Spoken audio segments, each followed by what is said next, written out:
Israel ने आखिरी बार 2006 में लेबनान में घुसकर हिजबुल्लाह पर हमला किया था और इस हमले के बाद हिजबुल्लाह अंदर ही अंदर बदले की आग में जल रहा था।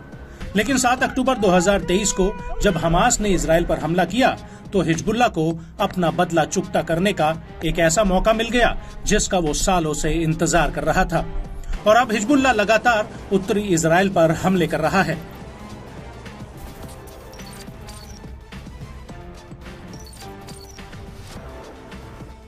वहीं दूसरी तरफ इजरायली सेना हिजबुल्लाह के साथ पूर्ण युद्ध की तैयारी कर रही है।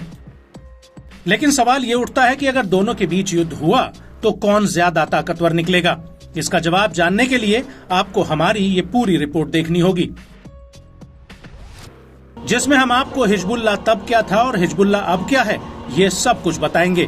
दरअसल हिजबुल्लाह के पास हजारों गाइडेड और अनगाइडेड मिसाइलों, रॉकेटों और ड्रोन्स का एक बड़ा जखीरा है जो उसे ईरान से मिला है। हालांकि टेक्नोलॉजी ट्रांसफर के बाद से ही हिजबुल्लाह खुद अपने हथियारों की मैन्युफैक्चरिंग कर रहा है।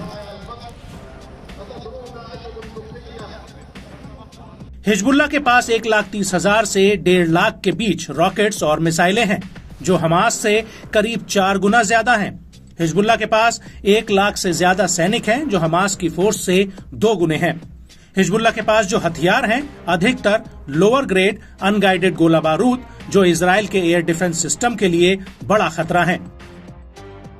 और हिजबुल्लाह के पास हथियारों का एक ऐसा जखीरा है जो उसने अभी तक इस्तेमाल ही नहीं किया है। ये बात हिजबुल्लाह के प्रमुख हसन नसरल्लाह खुद कह चुके हैं कि उन्होंने अभी तक इजराइल के खिलाफ असली हथियार तो इस्तेमाल ही नहीं किए हैं। और वहीं इजराइल के हमलों की वजह से हिजबुल्लाह को $1.5 अरब का नुकसान हुआ है। इसके अलावा आईडीएफ के हमलों में करीब 1,700 बिल्डिंग्स को नुकसान पहुंचा है। वहीं आईडीएफ का कहना है कि हिजबुल्लाह के हमलों में हजारों घर तबाह हुए हैं और 40,000 एकड़ से ज्यादा की जमीन जलकर खाक हो गई है। और हिजबुल्लाह ने अलग अलग तरह की शॉर्ट रेंज मिसाइलें और रॉकेट से पहले तो आईडीएफ के टैंकों पर हमला किया और उसके बाद आईडीएफ के टेक्निकल उपकरणों को तबाह करना शुरू कर दिया।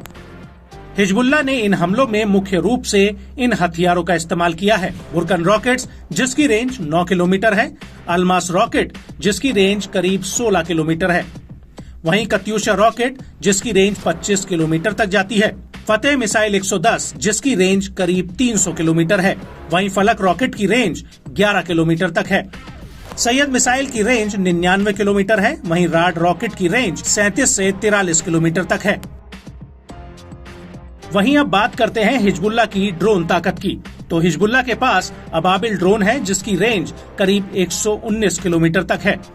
DJI फैंटम 4 ड्रोन है जो 30 मिनट तक हवा में उड़ान भर सकता है। ये ड्रोन करीब 43 किलोमीटर प्रति घंटे की स्पीड से दौड़ सकता है। साथ ही अबाबिल रेट्रोफाइट ड्रोन है, जिससे हिजबुल्लाह ने S-5 रॉकेट्स फायर किए थे। इसके अलावा हिजबुल्लाह के पास एयर डिफेंस सिस्टम के नाम पर ईरान में बनी 358 एंटी एयरक्राफ्ट मिसाइलें हैं, जो इजरायली ड्रोन्स को मार गिराने का मादा रखती हैं। साथ ही Sayyad 2C radar guided missile भी हिजबुल्लाह के जखीरे में है, जो 90,000 फीट तक पहुंच सकती है। इसी मिसाइल से कई बार हिजबुल्लाह ने इजरायली जेट्स को खदेड़ने का काम किया है। और इन हथियारों को देखकर लगता है कि इजराइल के लिए हिजबुल्लाह को हरा पाना इतना आसान नहीं होगा। और अगर दोनों के बीच युद्ध होता है तो ये कह पाना मुश्किल होगा कि इजराइल का पलड़ा भारी पड़ेगा।